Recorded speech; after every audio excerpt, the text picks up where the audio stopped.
नमस्कार दोस्तों, मैं आप सभी का अपने YouTube चैनल अस्वाई ट्यूटोरियल में स्वागत करता हूं। उम्मीद करता हूं आप लोगों की तैयारी बहुत ही अच्छी चल रही होगी। अभी तक हमने जितना कुछ भी देखा या सीखा वो सब समझ में आ गया होगा। जैसा कि पिछले सेशन में हम लोगों ने टार्क के रिलेटेड जितना भी कॉन्सेप्ट था वो सब क्लियर कर दिया था।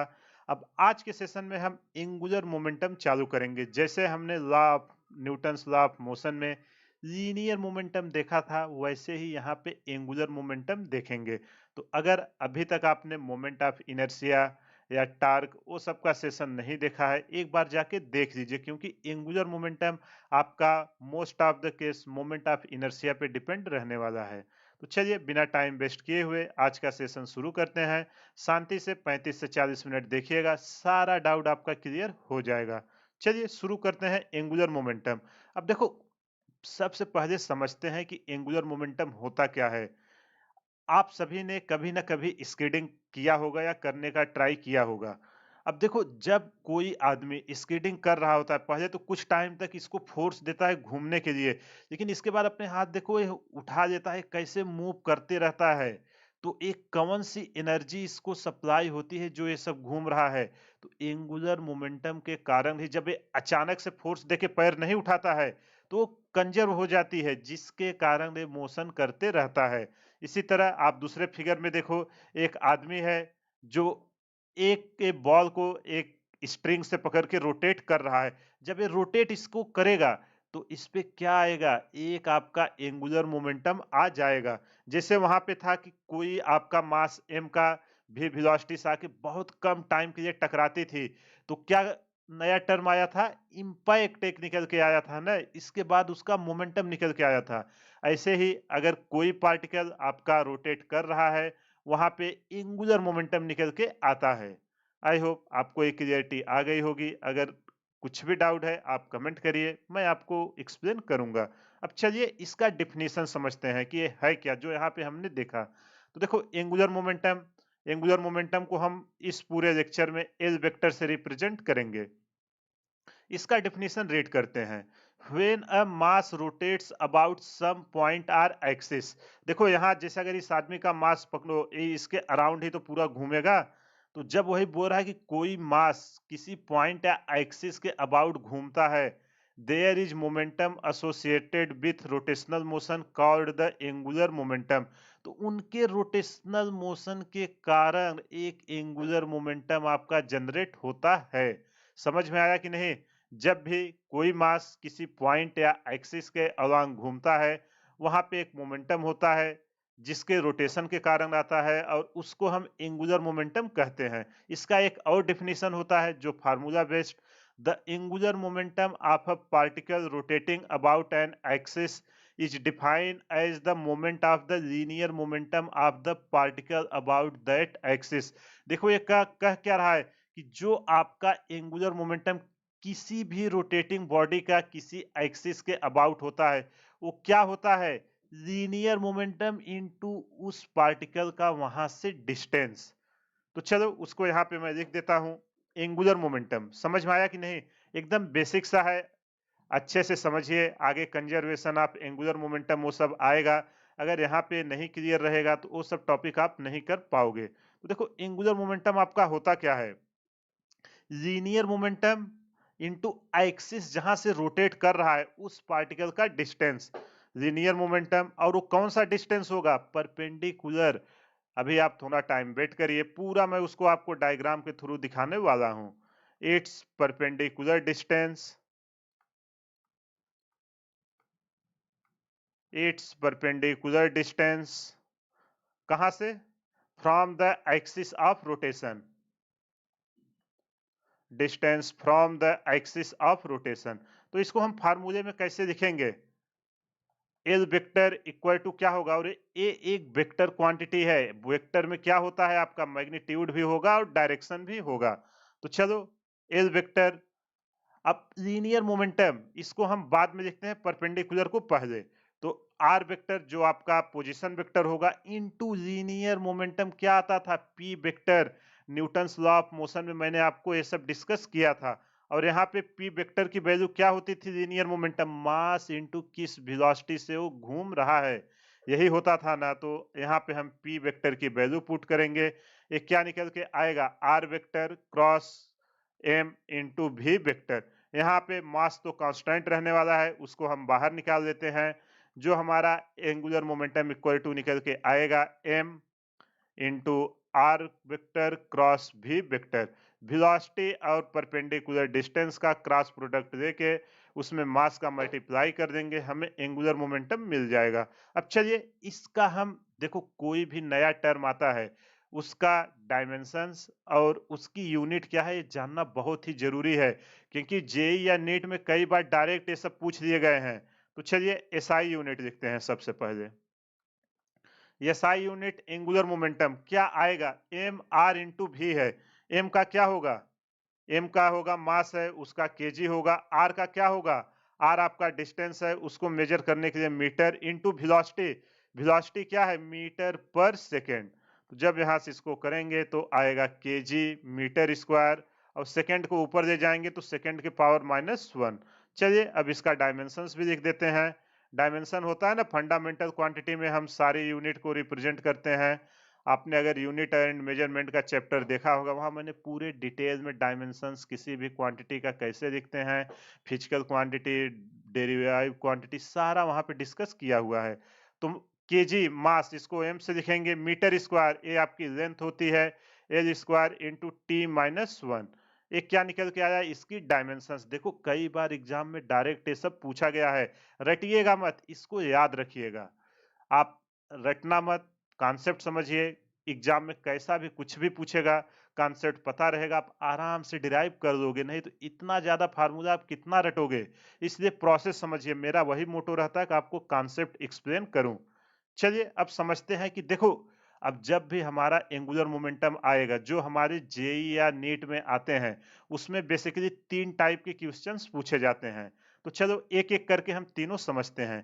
सबसे पहला जो होता है, angular momentum of a particle about some point, किसी भी एक पॉइंट के अबाउट हमसे एंगुलर मोमेंटम पूछता है। तो चलो इसको समझते हैं। सबसे पहले मान लेते हैं कोई हमारा एक पार्टिकल पी है, ठीक, कोई एक पार्टिकल, इसको कुछ दूसरा नाम देते हैं क्योंकि पी वेक्टर हम क्या ले लिए हैं, लीनियर मोमेंटम का।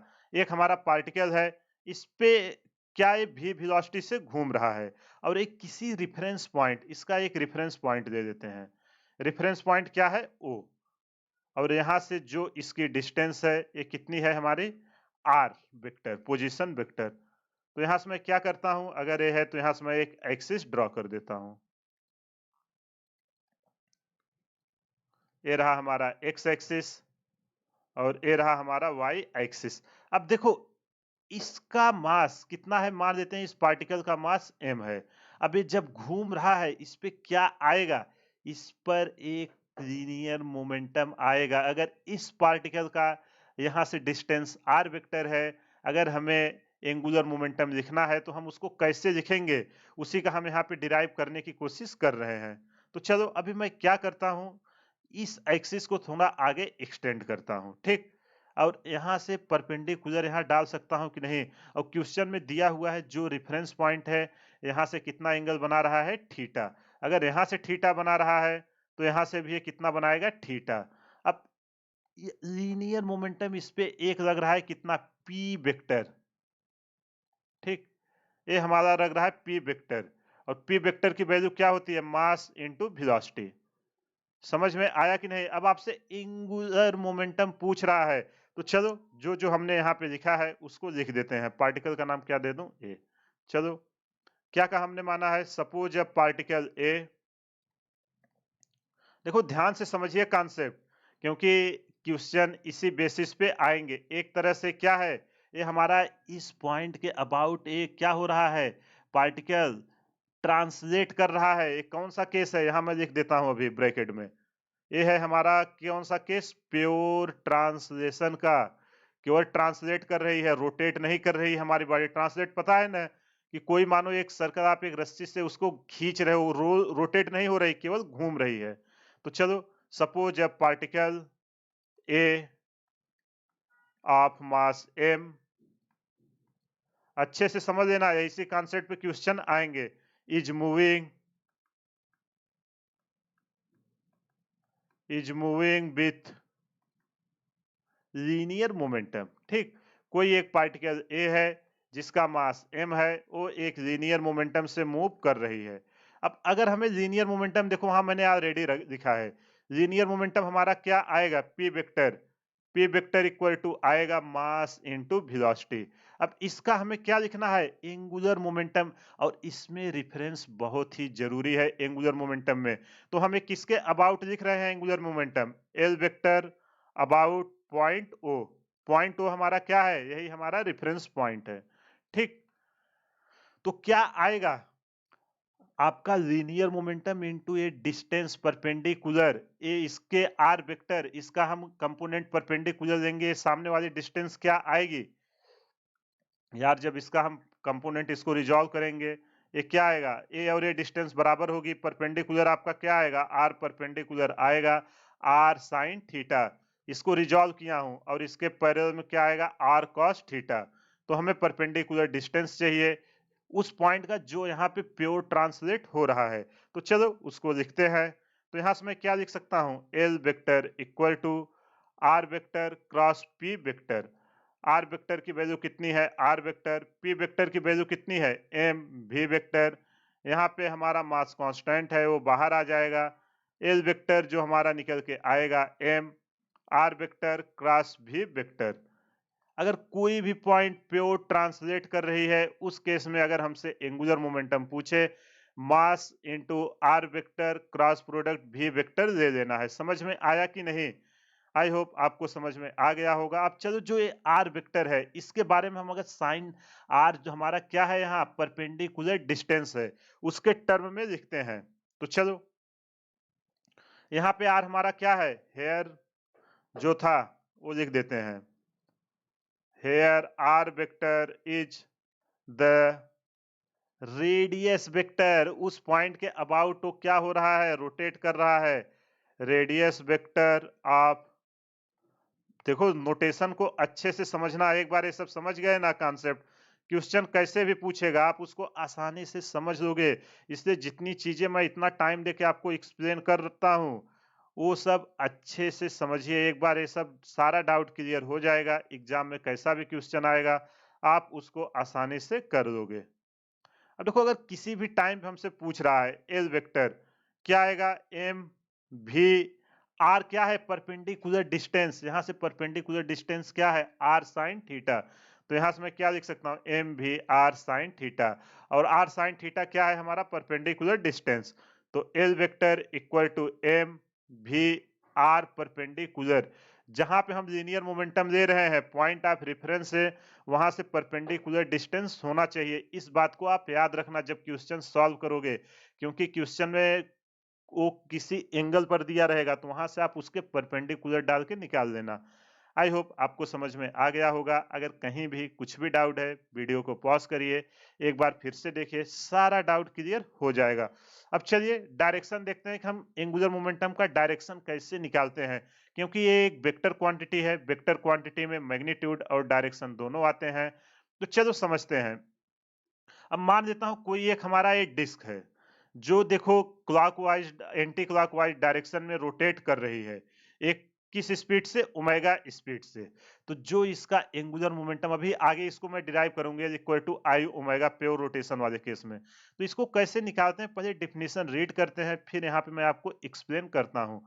तो क्या लिखा है, the direction of angular momentum is given by the right hand thumb rule. तो जो आपके एंगुलर मोमेंटम की डायरेक्शन है वो राइट हैंड थंब रूल के द्वारा दिया जाता है। अब ये रूल कहता क्या है, if you position your right hand such that the fingers are in the direction of r, then curl them around your palm such that they point towards the direction of linear momentum p। देखो ये कह रहा है कि आप अपने हाथ को इस तरीके से रखो कि आपकी उंगलियां आर वेक्टर की डायरेक्शन में हो, फिर अपनी उंगलियों को कर्ल करो, किस डायरेक्शन में, लीनियर मोमेंटम की डायरेक्शन में कर्ल करो। तो जो आपका अंगूठा होगा वो क्या बताएगा, डायरेक्शन ऑफ एंगुलर मोमेंटम बताएगा। तो यहाँ ये डिस्क देखो, डिस्क के यहाँ पे डिस्टेंस r है। अब अगर ये पूरे हाथ को यहाँ तक फैलाया है, अब ये इस एंटी क्लॉकवाइज घूम रहा है, तो आप क्या करोगे, ऐसे अपने उंगली को घुमाओगे। जब उंगली को ऐसे घुमाओगे तो ये क्या हो रहा है, अंगूठा किधर जा रहा है, अंगूठा ऊपर जा रहा है। तो जब ऊपर जा रहा है तो इसके एंगुलर मोमेंटम का डायरेक्शन क्या आएगा, अपवर्ड डायरेक्शन में आएगा। समझ में आ गया कि नहीं? सिंपल सी बात है। रेडियस के डायरेक्शन में अपने हाथ को, राइट हैंड को फैला देना उंगली को। इसके बाद जिस डायरेक्शन में लीनियर मोमेंटम हो उधर उंगली घुमा देना। अंगूठा जिधर जाएगा वो आपका एंगुलर मोमेंटम का डायरेक्शन होगा। आई होप आपको समझ में आ गया होगा। अगर कहीं भी कुछ भी डाउट है, वीडियो को पॉज करिए, एक बार फिर से देखिए, सारा डाउट क्लियर हो जाएगा। चलो अब अगला केस समझते हैं। Angular momentum of a rigid body rotating about a fixed axis. देखो वहां पे क्या था, angular momentum of particle about some point, वहां प्योर ट्रांसलेट कर रहा था। लेकिन यहाँ बॉडी क्या करेगी, आपकी प्योर रोटेशन करेगी। देखो कोई भी बॉडी के क्या क्या पॉसिबल, या तो ट्रांसलेट करेगी या रोटेट करेगी, या तो ट्रांसलेट और रोटेट दोनों साथ में करेगी। जैसे आपके साइकिल के चक्के और ये सब होते हैं, देखो ट्रांसलेट भी करता है और रोटेट भी करता रहता है। तो चलो इसको समझते हैं कि हो क्या रहा है। अब मान लेते हैं कोई हमारी एक बॉडी है, रिजिड बॉडी, एक एक्सिस के अबाउट ये रोटेट कर रहा है। ठीक, एक्सिस है हमारी ए और बी, किस एक एंगुलर वेलोसिटी ओमेगा से घूम रहा है। अब यहाँ पे एक मास है जिसका मास एक एकदम छोटू सा पार्ट है जिसका मास m है। ठीक, अब यहां से हम अब आपको पता है, मैंने मोमेंट ऑफ इनर्शिया में आपको सिखाया था, इस एक्सिस पे आप कहीं भी रेफरेंस पॉइंट लोगे मोमेंट ऑफ इनर्शिया सेम ही आएगा। तो यहाँ पे मैं रेफरेंस पॉइंट ले लेता हूं, यहां से जो इसकी डिस्टेंस है वो है आपकी r वेक्टर। ठीक, इसका मास m है और ये पूरा इस एक्सिस के अबाउट ओमेगा स्पीड से घूम रहा है। समझ में आया कि नहीं? और ये पार्टिकल का नाम क्या दे दें, पार्टिकल का नाम चलो क्या दे दें, वहां पे हमने क्या दिया था, पार्टिकल है ना, तो ए ही दे देते हैं। तो चलो अब क्या हो रहा है उसको मैं यहाँ पे जस्ट लिख देता हूँ 2 लाइन, ताकि आप कभी भी नोट्स देखो तो आपको समझ में आ जाए। तो क्या है, लेट अ पार्टिकल ए, कोई हमारा पार्टिकल है A of mass m, A of mass m is going in a circle। कोई हमारा पार्टिकल A है जो एक सर्कल में यहां से रोटेट कर रहा है। समझ में आया कि नहीं? Going in a circle of radius r, of radius r, and at some instant, at some instant the speed of the particle, the speed of the particle v। समझ में आया कि नहीं? क्या हो रहा है, हमारा एक पार्टिकल ए है जो जिसका मास m है, वो एक सर्कुलर मोशन में मूव कर, अगर इस एक्सिस के अबाउट ये घूमेगा तो यहाँ से r डिस्टेंस में इसको कैसा लगेगा, अगर आप यहाँ पे बैठे और ऐसे घुमा रहा है तो ऐसा लगेगा ना एक सर्कल में जा रहे हो आप। पार्टिकल इज भी, समझ में आया कि नहीं? अब इसका हमें एंगुलर मोमेंटम लिखना है। एंगुलर मोमेंटम हमारा क्या है, एम आर इंटू भी, वही आया था जो हमने लिखा था शुरू में। तो चलो इसका हम एंगुलर मोमेंटम लिख रहे हैं, किसके अबाउट, ए पॉइंट ओ के अबाउट लिखेंगे। तो जो हमारा एल वेक्टर आएगा, ये क्या आएगा, एम, एकदम छोटा सा है, ऐसे ही एन नंबर के पार्टिकल मिलके इसको पूरा एक कंबाइंड मास एम बना रहे हैं। इस बात को याद रखना, हमने जस्ट एक छोटा सा इसका एक छोटू सा एलिमेंट लिया है कि ये एक सर्कल में घूम रहा है। अब जब हम इसका पूरा हमें चाहिए तो क्या चाहिए, हमें समेशन चाहिए, तभी तो पूरा मास एम के बराबर आएगा। तो यहाँ पे क्या लिखते हैं, एम आई आर आई भी आई। अब हमें पूरा चाहिए तो हमें क्या समेशन लगा देंगे, आई की वैल्यू कहां से कहां तक जा रहे हैं, आई इक्वल टू 1। ऐसे इन नंबर ऑफ पार्टिकल से मिलके ए के हमारा रिजिड बॉडी बना हुआ है। तो आई इक्वल टू 1 से लेके आई की वैल्यू एन तक जा रही है। तो ये हमारा क्या हुआ, हमारा हुआ एंगुलर मोमेंटम। अब चलो इसको और सिंप्लीफाई करते हैं, क्योंकि हमें ओमेगा और ये सब हम मोमेंट ऑफ इनर्शिया उसके टर्म में चाहिए, ताकि देखो यहाँ आर आई ये सब अननोन रहेंगे कि किस डिस्टेंस पे आप लोगे। तो बेटर है उसको हम एक कॉमन वे में लेके आए। तो चलो इसको और सिंप्लीफाई करते हैं। v इक्वल टू क्या होगा, अगर vi इक्वल टू क्या होगा, ri ओमेगा स्पीड, तो सब पार्टिकल जिस एंगुलर स्पीड से घूमेगा उसी से अगर यहाँ पार्टिकल रहेगा, ये भी घूमेगा, ये भी पार्टिकल, हर पार्टिकल ओमेगा स्पीड से घूमेगा। तो चलो यहाँ पे हम उसकी वैल्यू पुट करते हैं। एल वेक्टर इक्वल टू क्या आ जाएगा, i इक्वल टू 1 से लेके i की वैल्यू कहां तक जा रही, n m। अब देखो जब इसकी वैल्यू हम vi की ri ओमेगा डालेंगे तो ये क्या हो जाएगा, ri का स्क्वायर हो जाएगा, m ri का स्क्वायर इंटू कितना आ जाएगा, इंटू आपका आ जाएगा ओमेगा। क्यों, क्योंकि vi इक्वल टू हमने r ओमेगा डाला। समझ में आया कि नहीं। अब आप ध्यान से देखो, अगर किसी पार्टिकल ए एक्सिस के अबाउट ये घूम रहा है मास m, अगर इसका हमें मोमेंट ऑफ इनर्शिया लिखना रहे इस पार्टिकल का इस एक्सिस के अबाउट, तो यहां से हम इसका मोमेंट ऑफ इनर्शिया क्या लिखते थे, I equal to m are square होता था कि नहीं, यही होता था इस एक्सिस के अबाउट। तो चलो अब यहाँ पे आप ध्यान से देखो, एम आर आई स्क्वायर, इसको मैं क्या लिख सकता हूँ, I equal to m r I square, जहां पे आपका आर आई कहां से कहां तक है, आर आई आपका I इक्वल टू 1 से लेके I इक्वल टू n तक जा रहा है। समझ में आया कि नहीं। तो चलो अब इसकी वैल्यू पुट करते हैं। जब यहाँ पे पुट करेंगे एल वेक्टर पूरा सम लेके निकालेंगे, सारा पार्टिकल घूम रहा है, तो यहाँ पे ओमेगा कांस्टेंट है, ओमेगा को बाहर ले लेते हैं। i इक्वल टू 1 कहां से कहां तक जा रहा है, i की वैल्यू n तक जा रही है, यहाँ क्या आ जाएगा, अब ऐसे n नंबर ऑफ पार्टिकल हैं तो mi इंटू आर आई का स्क्वायर। तो चलो इसका जब हम लेंगे, किसको दिखा रहा है, मोमेंट ऑफ इनर्शिया को, और किसके अबाउट है आपका यहाँ पे, वो सेंटर के अबाउट है। तो जब इसको और सॉल्व करेंगे निकल के आएगा i इंटू ओमेगा, पूरे पार्टिकल का जब लेंगे। तो अगर कोई बॉडी हमारा प्योर रोटेशन कर रहा है, हमसे कोई एंगुलर मोमेंटम पूछे, तो क्या आएगा, i इंटू ओमेगा। आई आपका क्या है, यहाँ पे लिख देता हूँ, आई है हमारा मोमेंट ऑफ इनर्शिया। तो यहाँ पे एंगुलर मोमेंटम कौन से केस में है, प्योर रोटेशन के, angular momentum equal to moment of inertia into angular velocity. Omega क्या थी आपकी, एंगुलर वेलोसिटी थी, एंगुलर वेलोसिटी। देखो सारे नोटेशन को याद रखना, नहीं तो एग्जाम में क्वेश्चन नहीं कर पाओगे। आई क्या है, आई हमारा यहाँ पे हमने जो भी माना था, I is the moment of inertia of the rigid body. किस एक्सिस के अबाउट हमने दिया है, यहाँ पे of the rigid body about axis A B, of the rigid body, यही है ना, of the rigid body about A B. समझ में आया कि नहीं। अब हमारा ट्रांसलेशन हो गया, रोटेशन हो गया। अब जो हमारा आएगा, कोई भी पार्टिकल है जो ट्रांसलेट और रोटेट दोनों कर रहा है, अब उसका हम एंगुलर मोमेंटम कैसे निकालेंगे उसको समझते हैं। तो देखो अगर वो दोनों आपको अभी तक नहीं समझ में आए हैं, एक बार जाके देख लो, क्योंकि उन्हीं दोनों का कंबाइंड ए रहेगा, उन्हीं दोनों का हम समेशन कर देंगे, ये हमारा आंसर निकल के आ जाएगा। तो चलो इसका हम एनालिसिस करते हैं। मान लेता हूं कोई एक रिजिड बॉडी है जिसका मास है m, ठीक। अगर इसका मास m है, इसका सेंटर ऑफ मास यहाँ पे आएगा, यहाँ पे लिख देता हूँ, ये रहा इसका सेंटर ऑफ मास। अब ये देखो क्या सिचुएशन हो रही है, ये जो हमारा बॉडी है ये हमारा ट्रांसलेट भी कर रहा है, ट्रांसलेट कर रहा है मतलब किसी स्पीड से आगे बढ़ रहा है। जैसे वहां p इक्वल टू एम भी वेक्टर नहीं आया था शुरू में, ऐसे ही ये हमारा क्या जा रहा है, v नॉट स्पीड से आगे जा रहा है।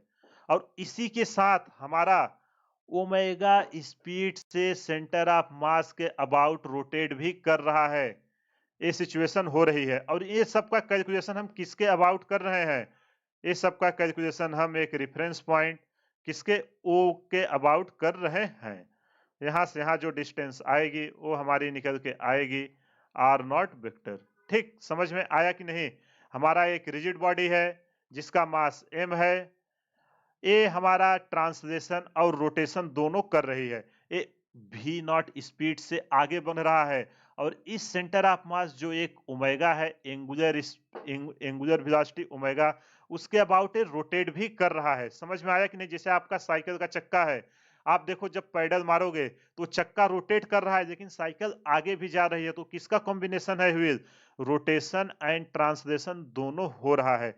इस केस में अगर आपसे एंगुलर मोमेंटम पूछे तो कैसे निकालोगे, उसी को यहाँ पे एक्सप्लेन कर रहे हैं। अब देखो इसको मैं क्या कर सकता हूँ, इसको मैं दो पार्ट में ब्रेक कर सकता हूँ कि नहीं? यहाँ पे मैं छोटा सा बना रहा हूँ ताकि केवल आपको समझ में आने के लिए। जो हमने पहला किया था, कर सकता हूँ नहीं, एक आर वेक्टर है, इसको एक मैं क्या कर दूं कि सीधा ये हमारा क्या हो रहा है, v वेलोसिटी से मूव कर रहा है।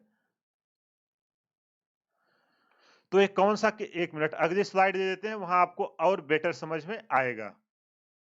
इसको देखो मैं ब्रेक करता हूं, तो इसको मैं क्या लिख सकता हूं, ये हमारा है पार्टिकल रेफरेंस पॉइंट, यहाँ से कोई पार्टिकल P है जो v नॉट वेलोसिटी से आगे जा रहा है, रेफरेंस पॉइंट O है, R वेक्टर है, ये हमारा सेंटर ऑफ मास है, प्लस और क्या कर रहा है, एक तो v वेलोसिटी से आगे जा रहा है और क्या कर रहा है, एक ओमेगा स्पीड से रोटेट भी कर रहा है। तो चलो जो रोटेट कर रहा है, कौन सा कलर दिए थे, ब्लू ना, ये एक्सिस है, इसके अबाउट हमारा क्या कर रहा है, एक ओमेगा स्पीड से घूम भी रहा है। समझ में आया कि नहीं? जो यहाँ था, ये दोनों का कंबाइंड इफेक्ट क्या निकल के आएगा, जो यहाँ पे मैंने बनाया है। तो हम अगर इंडिविजुअल ट्रांसलेशन प्लस रोटेशन को ऐड कर दें तो हमारा रोटेशन प्लस ट्रांसलेशन का केस आ जाएगा कि नहीं? वही जस्ट यहाँ पे मैंने आपको एक्सप्लेन करने की कोशिश किया है। तो चलो यहाँ पे लिखते हैं, तो जो हमारा सेंटर ऑफ मास है, इस पे क्या क्या हो रहा है, एक तो ये ट्रांसलेट कर रहा है, ट्रांसलेट मतलब आगे जा रहा है v वेलोसिटी से, ट्रांसलेशन हो रही है, अगला क्या कर रहा है, रोटेशन हो रहा है उसी एक्सिस के अबाउट। तो चलो हमने दोनों को ऑलरेडी निकाला ही है, उनको ऐड कर देते हैं। यहाँ लिख देता हूं, it is a combination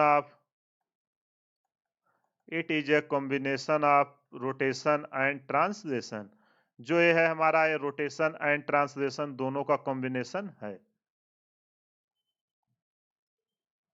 तो चलो इसको मैं क्या लिखूंगा, जो हमारा आएगा एल वेक्टर, एक क्या आएगा, एक तो हमारा ट्रांसलेशन आएगा जो प्योर ट्रांसलेशन हो रहा था उस केस में, और दूसरा हमारा क्या आएगा, pure rotation.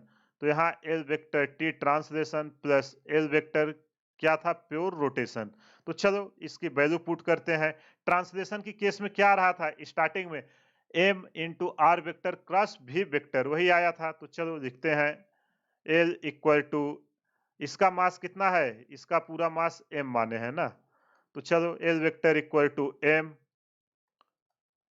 Are naught, a r हमारा क्या है, पोजीशन से उसकी दूरी है, सेंटर ऑफ मास की किसके रिस्पेक्ट में है, ये ओ से सेंटर ऑफ मास के बीच की दूरी है रिफरेंस के। तो यहाँ इस बात को याद रखना, m आर नॉट इंटू, ये हमारा क्या मूव कर रहा है, r vector C O into हमारा क्या मूव कर रहा है, वेलोसिटी ऑफ, किसका वेलोसिटी लेना है, सेंटर ऑफ मास की, प्लस हमारा क्या कर रहा था, रोटेशन। रोटेशन में क्या आ रहा था, देखो जो ये हमारा एल आया है, ये किसके अबाउट था, सेंटर ऑफ मास के अबाउट था ना, जो हमने लिया हुआ था।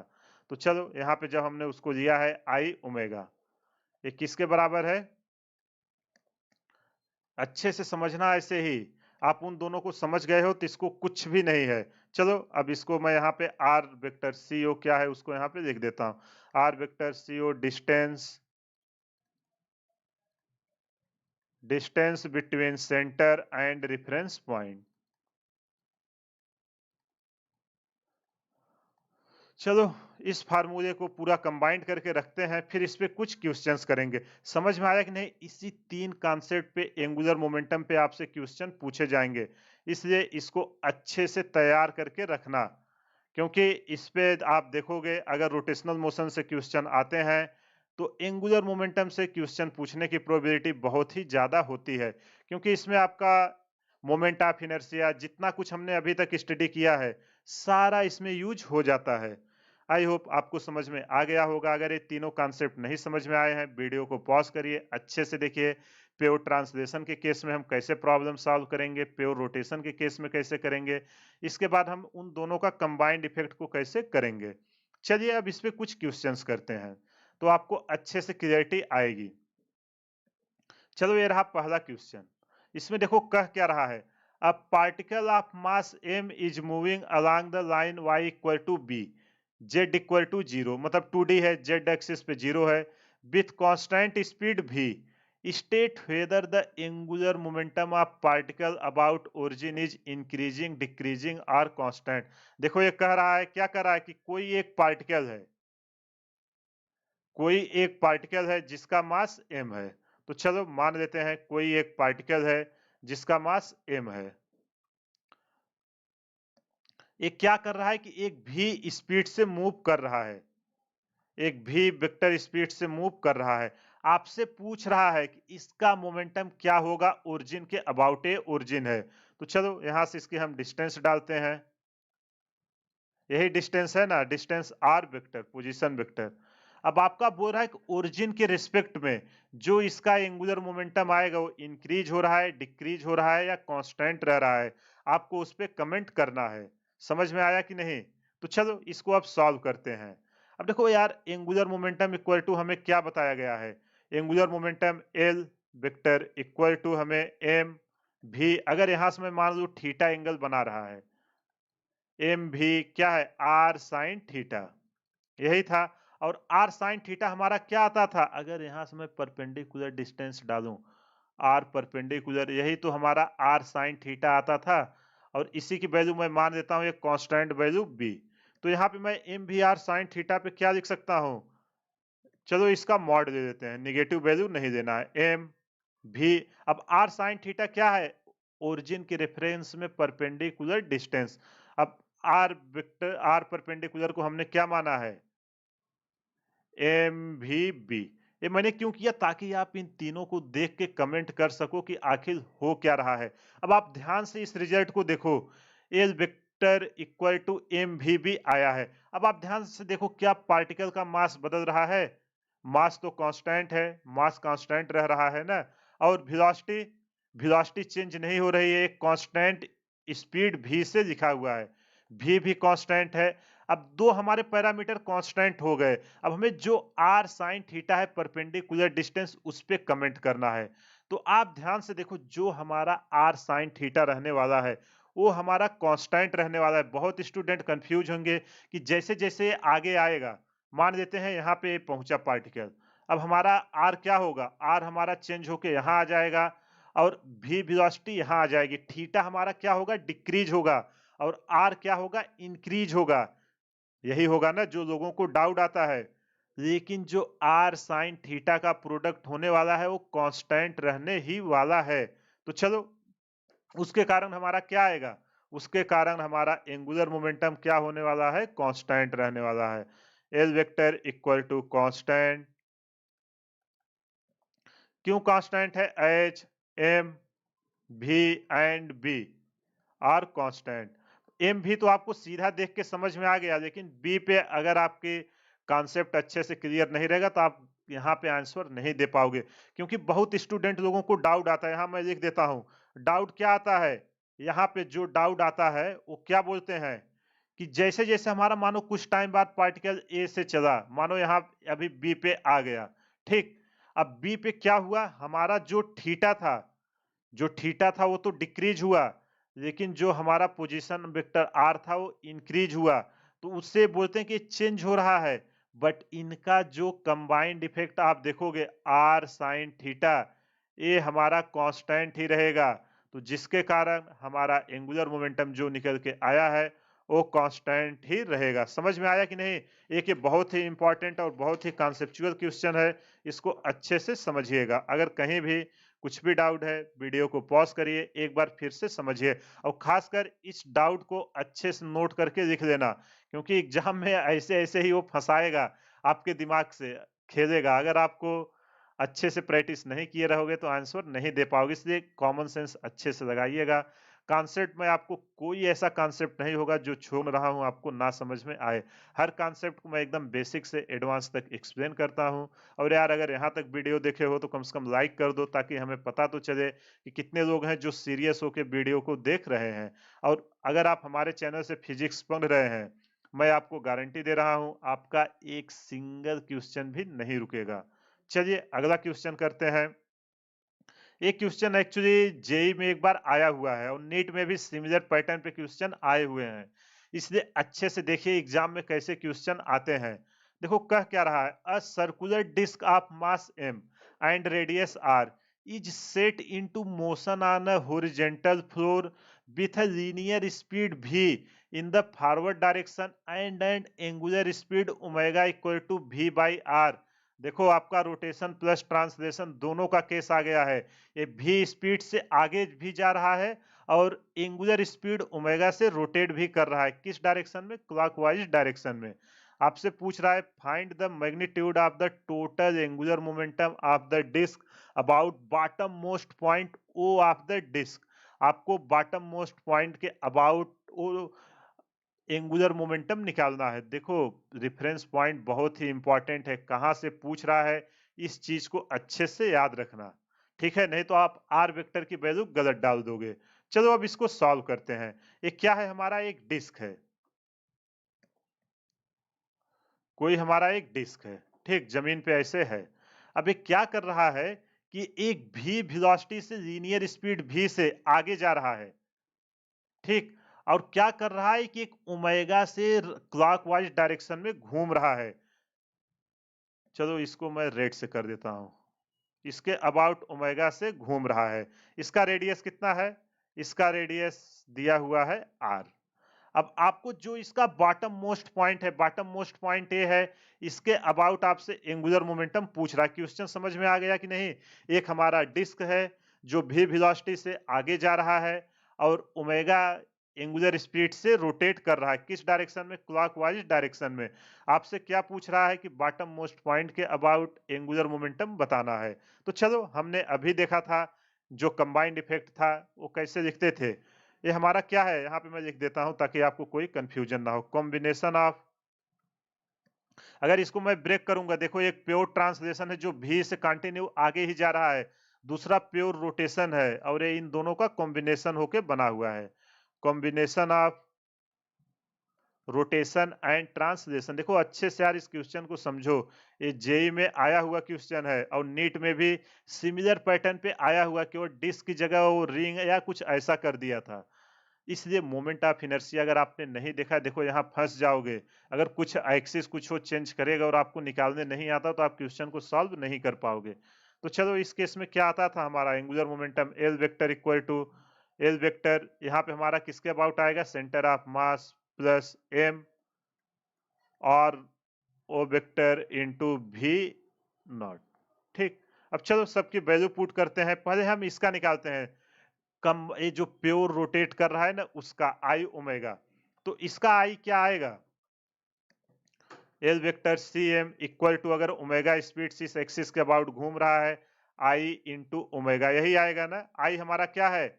आई हमारा मोमेंट ऑफ इनर्शिया है।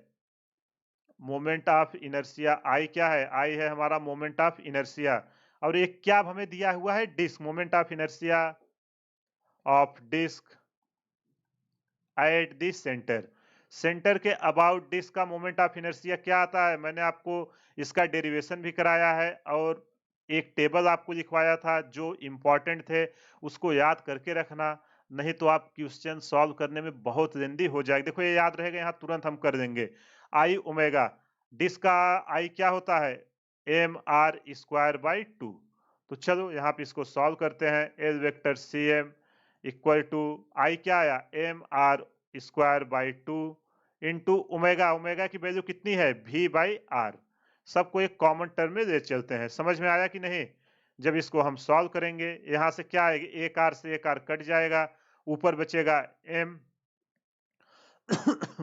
मास एम, स्मॉल एम दिया है ना तो हम कैपिटल ले लिए, इसको स्मॉल कर देते हैं ताकि नोटेशन में कोई भी आपको प्रॉब्लम ना हो।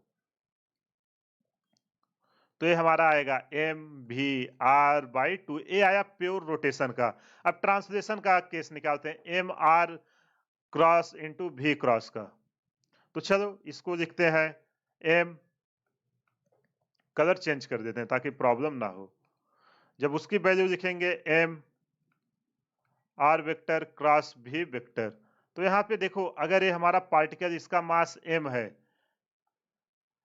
तो यहाँ से इसकी दूरी क्या है? रेफरेंस पॉइंट से O से यहाँ m के बीच की दूरी r है, तो ये आ जाएगा capital R, capital M into R, और किस स्पीड से जा रहा है? हमारा v स्पीड से जा रहा है, तो ये निकल के आएगा mRv। अब अगर हमें कंबाइंड लिखना है, तो कंबाइंड हमारा क्या था? दोनों का समेशन, दोनों का समेशन कर देते हैं। उधर क्या आया था? mvr/2 plus mrv। जब इसको हम सॉल्व करेंगे, एलसीएम लेंगे, तो क्या आएगा? 2 + 1 3 mvr/2। ये क्या आया? हमारा angular momentum bottom most point के अबाउट आया। आपसे किसी भी पॉइंट के अबाउट पूछे, कुछ भी दे, डिस्क दे, सिलेंडर दे, हालो स्फीयर दे, सॉलिड स्फीयर दे, सिमिलर कॉन्सेप्ट लगाना है। बस ये 3 टाइप के क्वेश्चन पॉसिबल है एंगुलर मोमेंटम पे। इससे ज्यादा आपसे एग्जाम में कुछ भी नहीं पूछेगा। आपको सारा कॉन्सेप्ट समझ में आ गया होगा। अगर कहीं भी कुछ भी डाउट है, वीडियो को पॉज करिए, एक बार देखिए, और जब तक आप यार क्वेश्चन प्रैक्टिस नहीं करोगे, कॉन्फिडेंस आपको नहीं आएगा।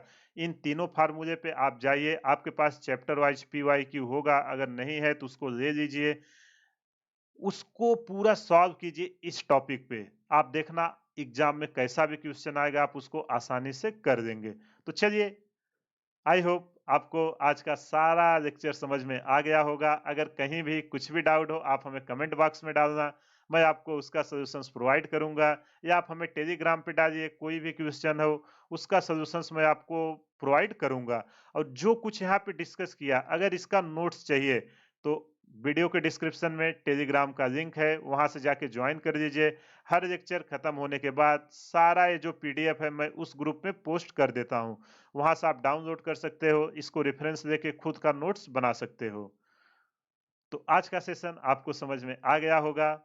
यार, जब तक आप लोग फीडबैक नहीं दोगे, हमको समझ में नहीं आएगा कि हमें क्या इम्प्रूव करने की ज़रूरत है, या जो मैं आपको सेशन सिखा रहा हूँ, ये सब आपको समझ में आ रहा है कि नहीं आ रहा है।